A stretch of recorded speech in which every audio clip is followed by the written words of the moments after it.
ဝိဇ္ဇာတွေအဲ့တော့ဗောဓိမဲ့ဆရာတော်ကြီးကိုလည်းပဲဝိဇ္ဇာချင်းတာတော့မဟုတ်ဘူးသူ့ကုံတော်သူပွားတာဝိဇ္ဇာတွေကသူ့ကိုတိတ်တံမိုးထားတဲ့နောက်ဆုံးဝိဇ္ဇာကျင့်စဉ်တွေကျွမ်းကျင်တယ်ဗောဓိမဲ့ဆရာတော်ကြီးကကျွမ်းကျင်တဲ့ဒိုးယူပေါက်ကြီးဗျ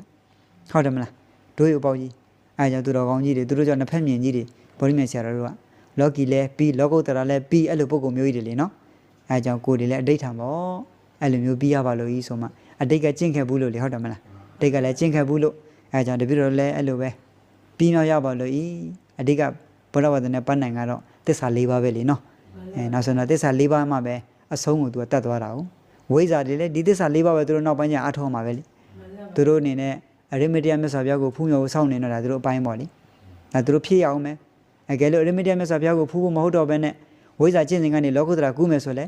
ဝေဘူးဆရာတော်အဲ့လိုကူးသွားတာဝေဘူးဆရာတော်ကြီးကတခါလို့မိထုံကူးတယ်ဆိုတာကြားဘူးတယ်မလားအဲ့ဒါဦးဇင်းသွားပြီးလေ့လာတဲ့အချိန်မှာဆရာတော်ကြီးကတခါတို့ဒီလိုနှစ်ထပ်တိုက်ကြီးဗျအကြီးကြီးပဲအဲ့ဒါတော့မိထုံကူးကိုအကုန်လှုပ်ထားပြီးပြီအောင်ဖို့တော့ကောင်းတယ်နောက်ပိုင်းအဲ့ဒီကျင့်စဉ်ကိုမသွားတော့ဘဲနဲ့ဝိပဿနာဆက်ပြီးအားထုတ်သွားတော့ရဟန္တာလို့နာမည်ကျော်ကြတာ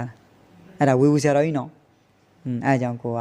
ဒီလမ်းစဉ်နေလဲသူ့နီးသူ့ဟာနဲ့ရှိကြတယ်လေ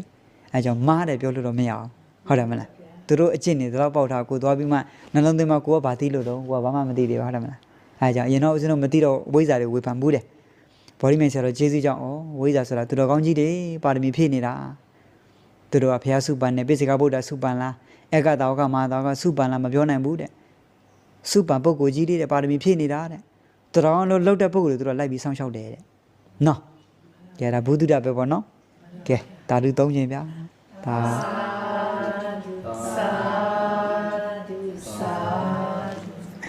ဟုတ်တယ်မဟုတ်လားအဲ့တော့ဗောဓိမဲ့ဆရာတော်ကြီးကိုလည်းပဲဝိဇ္ဇာချင်းတာတော့မဟုတ်ဘူးသူ့ကုံတော်သူပွားတာ